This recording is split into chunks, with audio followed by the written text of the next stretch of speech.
बेटे के मर जाने पर जो चिट्ठी उसका दोस्त भेजता है वह चिट्ठी एक पोस्टमैन को मिल जाती है। वह उस चिट्ठी को छुपा देता है क्योंकि यह चिट्ठी एक बूढ़ी औरत को देनी थी। बूढ़ी औरत अपने बेटे की राह देखते देखते थक चुकी थी। वह पोस्टमैन जानता था कि अगर जानकी जी को उनके बेटे के मरने की खबर दी तो वह एकदम टूट जाएंगी, क्योंकि वही उनका इकलौता सहारा था। इसलिए उन्हें ना बताकर वह हर महीने कुछ मनी ऑर्डर लाकर उन्हें दे देता और कहता कि आपके बेटे ने भेजा है, और उनकी बात अपने दोस्त से करवाता है ताकि उन्हें लगे कि वह अपने बेटे से बात कर रही हैं। इस बात से जानकी जी बिल्कुल अनजान थी, लेकिन कुछ महीने अरविंद नहीं आ सका क्योंकि उसे कहीं और जाना था। तब जानकी जी खुद पोस्ट ऑफिस पहुंच गई और अपने बेटे की चिट्ठी के लिए वहां सबसे पूछ रही थी, बेटा जरा एक बार फिर से देखो ना, मेरे बेटे की चिट्ठी जरूर आई होगी। पिछले 1 महीने से अपने बेटे की चिट्ठी की राह देख रही थी। ऐसा हो नहीं सकता कि मेरा बेटा मुझे चिट्ठी ना भेजे। मुझे अपने बेटे की बहुत याद आती है, लेकिन 1 महीने से उसकी कोई खबर नहीं आई। कहाँ है मेरा लाल, ठीक तो है ना? इतना कहकर वह फूट फूट कर रोने लगी। जानकी जी की ऐसी दशा देखकर सारे कर्मचारी की आंखें भर आईं, लेकिन किसी में भी उन्हें सच्चाई बताने की हिम्मत नहीं हो रही थी। जानकी जी करीब 1 महीने से लगातार पोस्ट ऑफिस के चक्कर लगा रही थी कि शायद आज उनके बेटे की कोई खबर मिले, कोई तो चिट्ठी आई होगी। ऐसा नहीं था कि उनके बेटे ने उन्हें चिट्ठी नहीं भेजी थी, लेकिन जानकी जी की अपने बेटे के लिए तड़प देखकर वह चिट्ठी वहीं एक कर्मचारी ने छुपा ली थी, क्योंकि अगर उन्हें सच्चाई पता चल जाती तो उनका कलेजा फट कर बाहर आ जाता। इसलिए वह सारे कर्मचारी हर बार झूठ बोलते थे। जानकी जी का बेटा धीरू अपनी माँ के सपनों को पूरा करने के लिए बाहर नौकरी करने गया हुआ था। अपनी माँ को दर दर की ठोकरें खाते हुए उसने बहुत करीब से देखा था। इसलिए जब वह बड़ा हुआ तो हमेशा माँ के आंसू पोंछते हुए कहता, माँ अब समझो दुख के दिन बीत गए, अब मैं अपनी माँ को रानी बनाकर रखूंगा। बेटे के मुंह से इतना सुनते ही जानकी जी खुशी से चहक जाती थी। और फिर वह दिन आता है जब वह माँ को छोड़कर विदेश चला जाता है और जानकी जी अपने भतीजे और उसकी पत्नी के साथ एक घर में रहती हैं और बेटे की राह में रात भर तारे गिनती रहती हैं। पर शायद नियति को कुछ और ही मंजूर था, लेकिन धीरे धीरे वह अब उन लोगों पर बोझ बनती जा रही थी। एक दिन वह बोला, बुआ आपको क्या लगा धीरू आपको महीने का खर्चा नहीं भेजेगा, फिर भी हम आपको अपने साथ रखेंगे। अरे हमने क्या यहाँ वृद्धा आश्रम खोल रखा है? वह तो धीरू महीने का खर्चा भेज देता था और आप घर का काम कर लेती थी तो हमें इतनी दिक्कत नहीं होती थी। अब वह बहुत कम पैसा भेजने लगा है, फिर आए दिन आप बीमार पड़ जाती हैं तो यह दवाइयों का खर्चा कौन उठाएगा? तो हमें माफ़ करो। अरविंद अपनी बुआ जानकी जी से कहता है। जानकी जी बोली, बेटा अरविंद यह कैसी बातें कर रहे हो? मैं तुम्हारी बुआ हूँ और तुम्हारा भाई न जाने क्यों आजकल पूरे पैसे नहीं भेज पा रहा है। पर यह भी तो देखो, हमारे हिस्से का जितना भी खेत है उसका अनाज भी तो तुम ही रखते हो, और मेरी जगह अगर तुम्हारी माँ जिंदा होती तो क्या तुम उससे भी घर का काम करवाते? तभी अरविंद की पत्नी किरण आई और बोली, बहुत हुआ आप मेरी सास नहीं हैं कि मैं आपकी सेवा करूं। पहले तो वह साल में 2-3 बार आकर देख जाते थे, पर 6 महीने से देख रही हूँ इतने कम पैसे भेजते हैं, ऊपर से आते भी नहीं हैं, कहीं मर तो नहीं गए? शुभ शुभ बोलो बहू, यह कैसी बातें कर रही हो। हे ईश्वर, उसे मेरी उम्र भी लगा दे। न जाने मेरे बच्चे पर क्या विपत्ति आई हो जो इतने दिनों से अपनी माँ को देखने भी नहीं आया। तुम सब तो मेरे अपने हो, इसलिए तो वह मुझे तुम लोगों के भरोसे छोड़कर गया है। अगर मेरे पति या मेरी कोई औलाद होती तो क्या मुझे इतना सुनना पड़ता। अरविंद बोला, बुआ अब मैं इससे ज़्यादा आपके लिए कुछ नहीं कर सकता। मेरे भी बच्चे हैं और घर की जिम्मेदारी है। मानता हूँ मेरे माँ बाप के गुजर जाने के बाद आपने मेरी बहुत मदद की, मुझे पढ़ाया लिखाया, पर इससे ज़्यादा अब मैं कुछ नहीं कर पाऊँगा। जानकी जी बोली, बेटा अब तुम नहीं करोगे तो मैं कहाँ जाऊँगी। किरण बोली, बुढ़िया ज़्यादा दिमाग मत खराब कर, काम की न काज की, दुश्मन अनाज की। घर का एक काम नहीं करती हैं, ऊपर से तीनों टाइम खाना चाहिए। चल निकल जा यहाँ से। जानकी जी बोली, पर बहू इस घर में मेरा भी तो हिस्सा है। तुमने पहले मेरे ऊपर के दोनों कमरों पर कब्जा कर लिया और मुझे यह नीचे इस अंधेरी कोठरी में भेज दिया। अब यहाँ से भी मुझे निकाल रही हो तो मैं कहाँ रहूँगी। यह तो नाइंसाफ़ी है। मेरा बेटा आ नहीं रहा है तो क्या तुम लोग मेरे साथ धोखा करोगे। आस पड़ोस के कुछ लोग देखने लगे तो अरविंद धीरे से किरण को बोला, किरण सब देख रहे हैं, अगर तुम्हें इन्हें घर में नहीं रखना है तो बरामदे में रहने दो। अरे खाने पीने के लिए मत देना, धीरे धीरे अपने आप मर जाएंगी, फिर संपत्ति हमारी होगी। मुझे लगता है धीरू ने शहर में शादी कर ली होगी और मज़े ले रहा होगा, इसलिए लौटकर नहीं आया।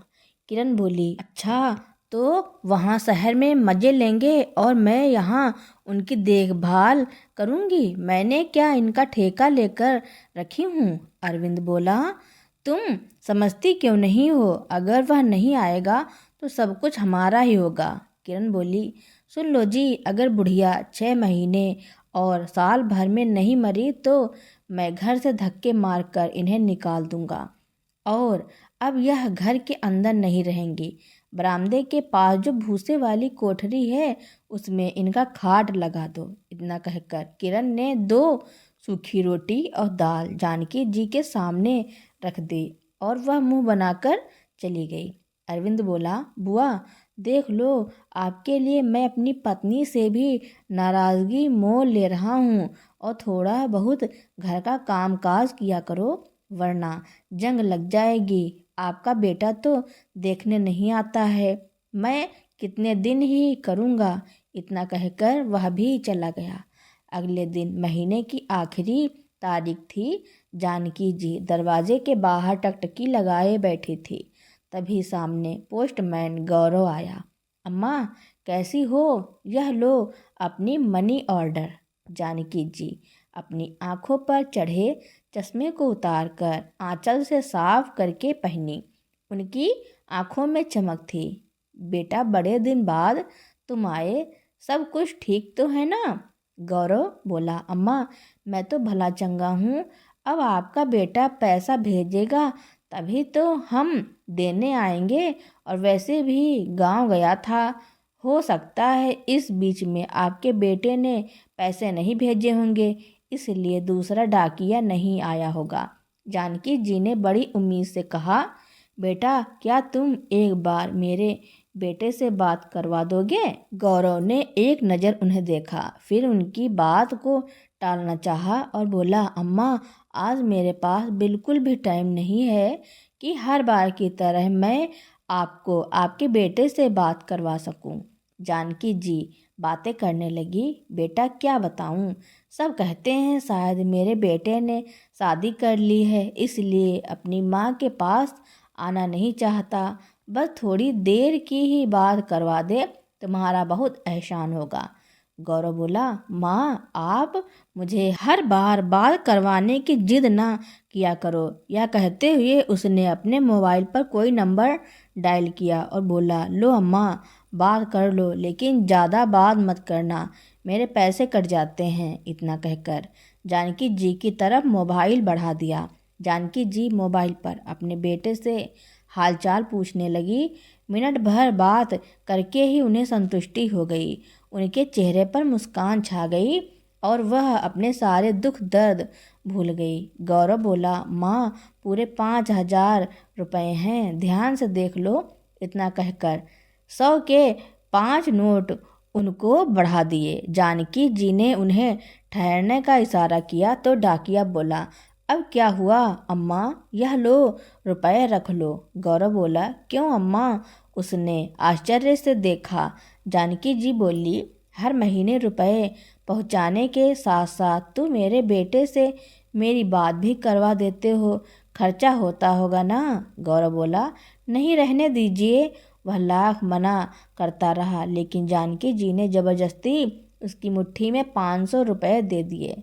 तभी किरण बाहर निकल कर आई और बोली, तो डाकिया भैया, इनका बेटा कम पैसे भेजता है या आप लोग पैसे मार लेते हो?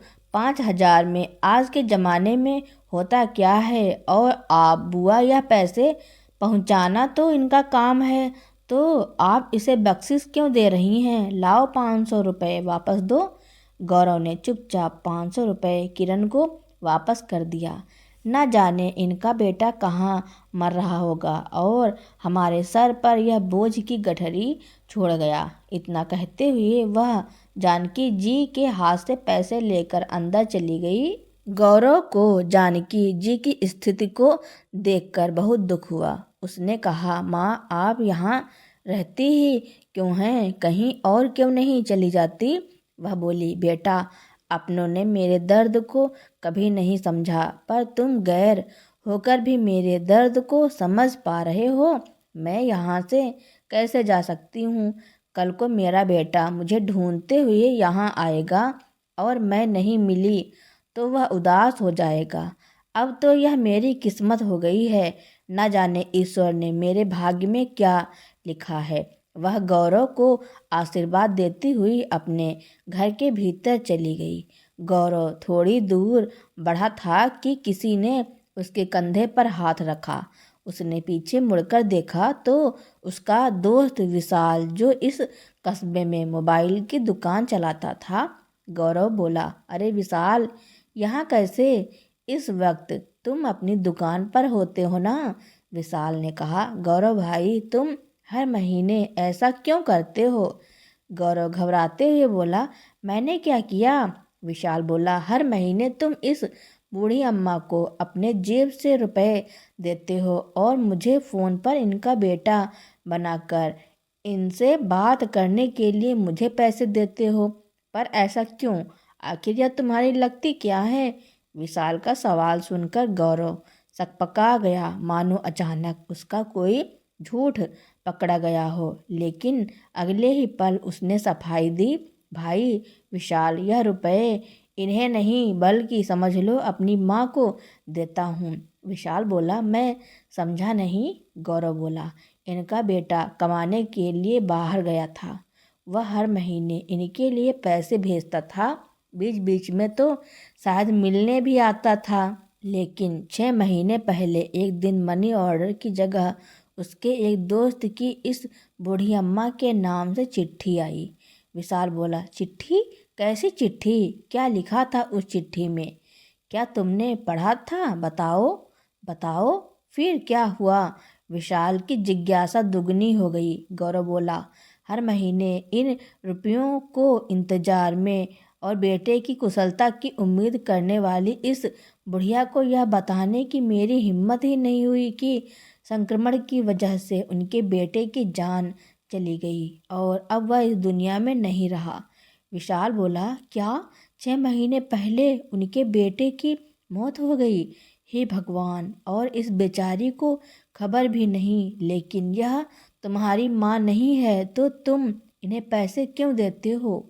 मैं जानता हूँ उनके रिश्तेदारों को इनसे ठीक से बात तक नहीं करते।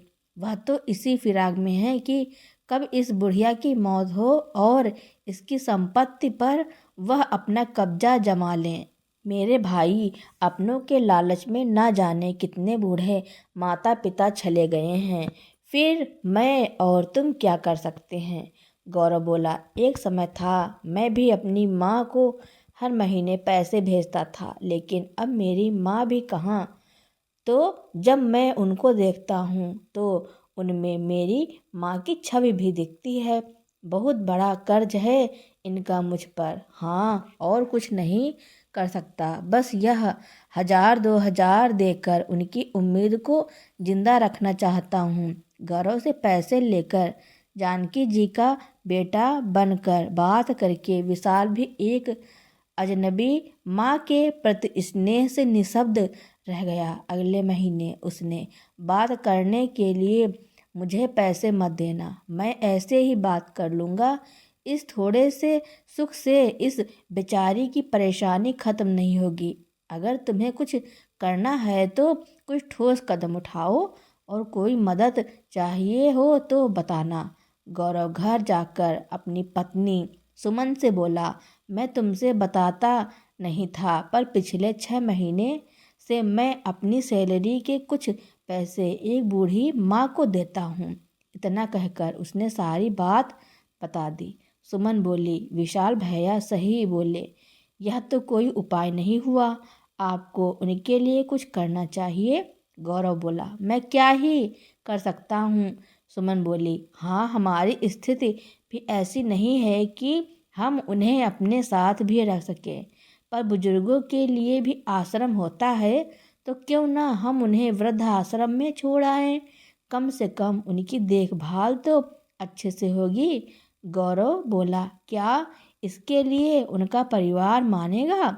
सुमन बोली, अरे जो लालच में उस अम्मा को घर से बाहर निकालना चाहते हैं, उनके लिए तो यह सुनहरा अवसर होगा। आप एक बार बात करके तो देखिए। अगले महीने गौरव जब पैसा देने पहुंचा तो किरण पहले ही हाथ आगे कर दिया। गौरव बोला, बहन, इतने पैसे में क्या इनकी देखभाल हो जाती है। किरण बोली, अरे क्या बताऊं, इसमें तो इस बुढ़िया का खाना पीना भी नहीं हो पाता, ऊपर से दवाई का खर्चा अलग। न जाने इसका बेटा कब आएगा और इसे ले जाएगा। गौरव बोला, मैं एक उपाय बताऊं। किरण बोली, हाँ हाँ, बताओ ना। गौरव बोला, आप अगर कहो तो मैं इन्हें एक वृद्धाश्रम में छोड़ आता हूँ, क्योंकि इनके बेटे की चिट्ठी आई थी कि अगले महीने से वह पैसे नहीं भेजेगा। तब तक अरविंद भी आ गया। किरण ने सारी बात बताई। अरविंद बोला, क्या वह पैसे नहीं भेजेगा, तो हम इन्हें यहाँ क्यों रखेंगे। अरविंद ने किरण के हाथ से वह रुपए ले लिया और गौरव को देते हुए बोला, यह रुपए तुम रखो और उन्हें वृद्ध आश्रम जाकर छोड़ दो। हमें अब यह मुसीबत हमारे घर में नहीं चाहिए। किरण जानकी जी के पास गई और बोली, बुआ, अपना सामान बांधो, डाकिया आपको ऐसी जगह छोड़ आएगा जहां आपका बेटा आपसे आकर मिल जाएगा। जानकी जी वहां से जाने को तैयार नहीं थी कि नहीं, मेरा बेटा आएगा और मैं यहाँ नहीं मिलूंगी तो वह उदास हो जाएगा। गौरव समझाने लगा, माँ, मुझ पर भरोसा है। जानकी जी को सोची और बोली, मेरे बेटे के बाद मेरा हालचाल पूछा है। गौरव बोला, माँ, मुझ पर भरोसा करो और चलो। इतना कहकर उसने जानकी जी का हाथ थामा और उन्हें वृद्धा आश्रम ना ले जाकर एक घर में ले गया। वहाँ जाकर डाकिया ने कुछ भी नहीं छुपाया और वहाँ एक सहायिका को उनकी देखरेख के लिए रखा और उसे सारी सच्चाई बता दी और कहा, उम्मीद पर ही यह जिंदा है। मैं नहीं चाहता उनकी उम्मीद टूट जाए, बस इनका ख्याल रखिएगा। अब हर महीने की आखिरी तारीख को गौरव उनसे मिलने आता। जब भी पैसे देता, जानकी जी उसकी आंखों को पढ़ने की कोशिश करती। एक माँ की आंखों से भला कैसे कुछ छुप सकता है। जानकी जी बोली, एक बात पूछूं बेटा, सच सच बोलोगे ना। गौरव बोला, हाँ हाँ, बोलो ना। वह बोली, तुम्हें मेरी कसम, झूठ मत कहना। गौरव बोला। अम्मा जानकी जी बोली, क्या मेरे बेटे को कुछ हो गया है क्या? वह लौटकर कभी नहीं आएगा? बेटा, मेरा शरीर अब मुझे बोझ लगने लगा है, पर मन है कि उसके इंतजार में बैठा रहता है। अगर तुम सच्चाई बता दोगे तो मैं मुक्त हो जाऊंगी। मैं जीवन भर तुम्हारा एहसान नहीं भूलूंगी, क्योंकि जहाँ मुझे अपने ने लालच में सालों तक छला है, वहाँ गैर होकर भी तुमने मुझे सहारा दिया है। बस यह आखिरी बार है, मुझे सब सच्चाई बता दो। गौरव की आंखों में आंसू आ गए। उसने जानकी जी का हाथ पकड़ा और बोला, माँ, मुझे माफ़ कर दो। मैं कहीं न कहीं लोभी हो गया था। पिछले साल मेरी माँ दुनिया से चली गई। मैं उसके लिए ज़्यादा कुछ नहीं कर पाया, पर जब आपको आपके बेटे के इंतज़ार में देखा था तो मुझे आप में मेरी अम्मा दिखती थी। मैं आपको खोना नहीं चाहता था, इसलिए आपसे इतने दिनों से झूठ कहता आया। जानकी जी सब समझ गई। उनकी आंखों से आंसू बहने लगे। गौरव बोला, मुझे माफ़ कर दो अम्मा। इतना कहकर वह भी फूट फूट कर रोने लगा। जानकी जी बोली, कोई बात नहीं बेटा, तुम उसके दोषी नहीं हो। तुमने तो मेरा भला ही चाहा, पर दुख तो इस बात का है कि मेरे अपनों ने मुझे इतनी तकलीफ दी कि मुझे दर्द का एहसास नहीं होता। इस बार मेरे बच्चे की आत्मा को शांति दे। बस मैं चाहती हूँ मेरे मरने के बाद मेरी जैसी किसी माँ को इतनी तकलीफ ना हो। गौरव बोला, माँ, अब मैं आपको कोई तकलीफ नहीं होने दूंगा। जानकी जी बोली, बेटा, तूने मेरे लिए बहुत किया है, अब तू मुझे सच में वृद्धाश्रम छोड़ाओ। गौरव बोला, माँ, इस बेटे के होते हुए आप वृद्धाश्रम नहीं जाएंगी, और फिर मुझे भी तो आपका कर्ज उतारने का मौका दो। बहुत एहसान किया है आप लोगों ने बचपन में मुझ पर। जानकी जी ने चौंकते हुए पूछा, कौन हो बेटा तुम? मैंने क्या एहसान किया है तुम पर? गौरव बोला, माँ, याद है आपको वह छोटा बच्चा जिसकी आपने और बाबूजी ने जान बचाई थी? एक दिन गौरव स्कूल से आ रहा था, तभी वह सड़क पार करने के लिए खड़ा हो गया था। बार बार सड़क पार करने की कोशिश कर रहा था, लेकिन वह सड़क पार नहीं कर पा रहा था। वह डर रहा था कि कहीं कोई गाड़ी टक्कर ना मार दे। तभी वहाँ खड़े एक आदमी की निगाहें उस पर पड़ी और वह उसके पास आ गया। प्यार से बोले, बेटा, डरो नहीं, मैं बच्चा पकड़ने वाला व्यक्ति नहीं हूँ। मेरे हाथ पकड़ो और चलो, मैं सड़क के उस पार छोड़ देता हूँ। गौरव पहले तो डरा, फिर उस आदमी के बार बार कहने पर मान गया और उनका हाथ पकड़कर सड़क पार किया। वह आदमी प्यार से उसको सिर पर हाथ रखकर उसे खूब प्यार किया और आशीर्वाद भी दिए। गौरव के लिए ऐसा प्यार जीवन में पहली बार मिला था।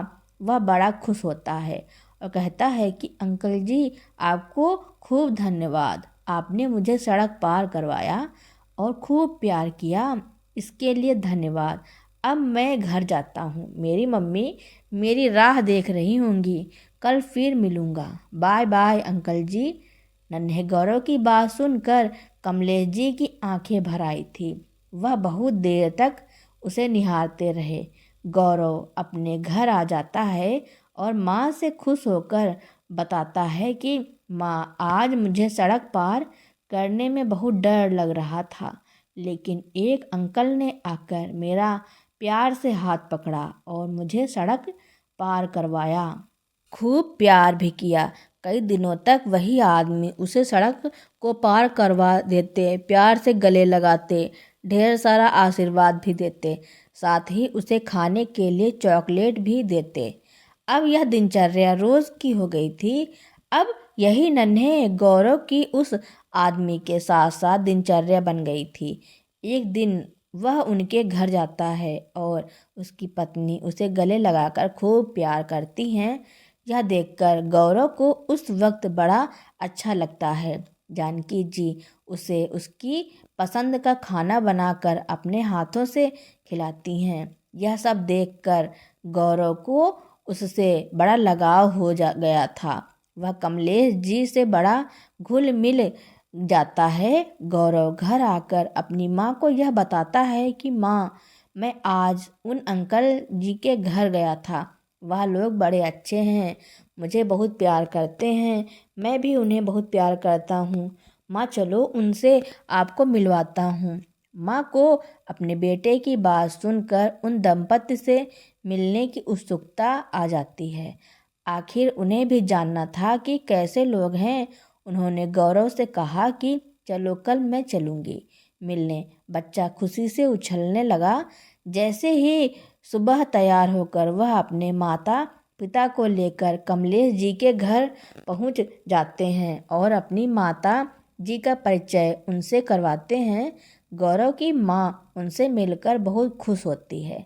शीतल जानकी जी से उनके बच्चे के बारे में पूछती है। तब जानकी जी की आंखों में आंसू लेकर उदास हो जाती हैं और रोते हुए बताती हैं कि उनकी अपनी कोई संतान नहीं है। उनके कान तरस गए हैं माँ शब्द सुनने को। जानकी जी ने शीतल से बताती हैं कि उनका आंचल एक नन्ही जान को छुपाने के लिए वंचित है।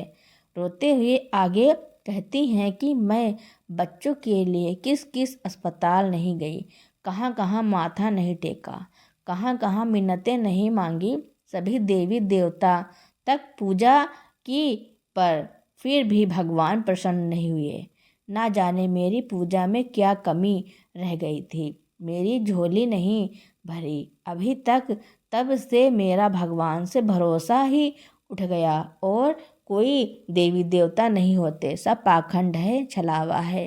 तब से हमने पूजा पाठ सब बंद कर दिया है। शीतल जी जानकी जी का दर्द सुनकर उनके आंसू पोंछती हैं और कहती हैं, अरे अब आप रोइए नहीं, गौरव भी आपके बच्चे जैसा है, वह आपसे रोज मिलने आएगा। आप भी उसके माता पिता हैं, आप दोनों के साथ हमारा रिश्ता बन गया है। अब गौरव की आप लोगों के साथ कितना घुल मिल गया है। यह बात शीतल के मुंह से सुनकर जानकी जी बहुत खुश होती हैं और उन दोनों को सम्मान से विदा करती हैं। अब क्या था, गौरव अपने घर से ज़्यादा जानकी जी के घर में ही रहता था और जानकी जी और कमलेश जी भी खुश थे। एक दिन पता चलता है कि जानकी जी माँ बनने वाली हैं, तो उनकी खुशी का ठिकाना ही नहीं रहता है।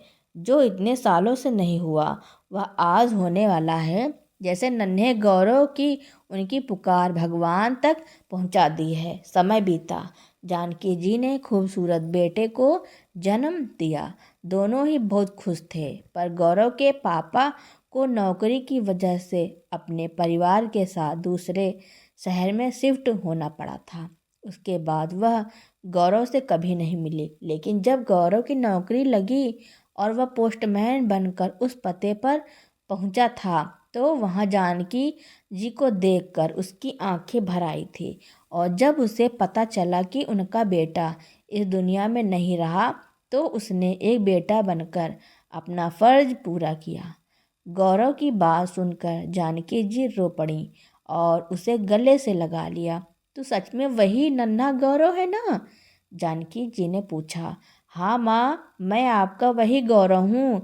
घर जाकर गौरव सुमन को सब सच बताता है तो उसकी भी आंखें भर आती हैं और कहती हैं कि क्यों ना हम उनको अपने साथ रख लें। हम दोनों को माँ मिल जाएगी और शीलू को दादी। गौरव बोला, मैं रास्ते में यही सोचता रहा, पर तुमसे कहने की हिम्मत ना कर सका, पर अच्छा हुआ तुमने कह दिया। अगले दिन दोनों घर लेकर आते हैं और उनका खूब ख्याल रखते हैं। एक दिन जानकी जी बड़ी उदास बैठी थी। तब गौरव बोला, क्या बात है अम्मा? जानकी जी बोली, कोई बात नहीं बेटा, तुम इसके दोषी नहीं हो। तुमने तो मेरी मदद की। मेरे मरने के बाद मेरी जैसी किसी माँ को इतनी तकलीफ ना हो। गौरव बोला, माँ बोलो, मैं आपके लिए क्या कर सकता हूँ? जानकी जी बोली, मैं अपने बेटे की याद में वृद्धाश्रम वालों को कुछ मदद करना चाहती हूँ। अगर तुम मुझे किसी वकील से मिलवा दो तो मैं अपनी संपत्ति एक वृद्धाश्रम के नाम करना चाहती हूँ। इसके लिए मुझे मेरे रिश्तेदारों से अपना हक लेना होगा। गौरव ने वृद्धाश्रम के कुछ लोगों से बात की और कुछ आश्रमों में जाकर जानकी जी की कहानी बताई तो एक सरकारी वकील उनके लिए सामने आया। अरविंद और किरण को कोर्ट का नोटिस मिला। किरण ने खूब जली कटी जानकी जी को सुनाई। इसी दिन के लिए इतने दिन से हम तुम्हें पाल रहे थे। अरे अब तो तुम्हारा बेटा भी नहीं रहा तो यह संपत्ति लेकर क्या करोगी? क्या इस पोस्टमैन को दोगी? जानकी जी ने एक जोरदार थप्पड़ किरण को लगाया और उससे कहती हैं कि तुम्हारी जैसी औरत तो औरत जात पर एक कलंक है। औरत तो साक्षात लक्ष्मी स्वरूप होती है, लेकिन तुमने तो ऐसी हरकत की है, मुझे तो शर्म भी आती है। और जो तुम इस जायदाद पर मरी जा रही हो वह मेरे पति की है। इस जमीन और जायदाद का मैं चाहे जो कुछ करूं, इसमें तुम बोलने वाली कौन होती हो? गौरव वकील से कहकर सारे पेपर्स तैयार करवाता है और उस घर को वृद्धाश्रम में बदलवा देता है। अब जानकी जी वहीं वृद्धाश्रम के एक कमरे में रहती हैं और अपनी सारी ज़मीन को बेचकर वह ट्रस्ट को दे देती हैं। गौरव और उसकी पत्नी हफ्ते में 1 या 2 बार उनसे मिलने आते थे, क्योंकि गौरव और उसकी पत्नी के लाख कहने पर कि आप मेरे साथ ही रहिए, लेकिन वह नहीं मानी। उन्होंने कहा कि इस घर से मेरी पुरानी यादें जुड़ी हैं और इस घर को मैं छोड़कर कैसे जा सकती हूँ। जब जानकी जी का अंत समय आया तब उन्होंने गौरव से कहा कि इस वृद्धाश्रम की सारी जिम्मेदारी तुम्हारी और तुम्हारी पत्नी सुमन की होंगी और मेरा अंतिम संस्कार तुम ही करना। और वैसा ही हुआ। जानकी जी के मरने के बाद उनका अंतिम संस्कार गौरव ने किया। तो दोस्तों, गौरव ने जानकी जी के लिए जो किया उसके बारे में आपका क्या कहना है और यह कहानी आपको कैसी लगी कमेंट में ज़रूर लिखना। मेरी कहानी सुनने के लिए आपका बहुत बहुत धन्यवाद।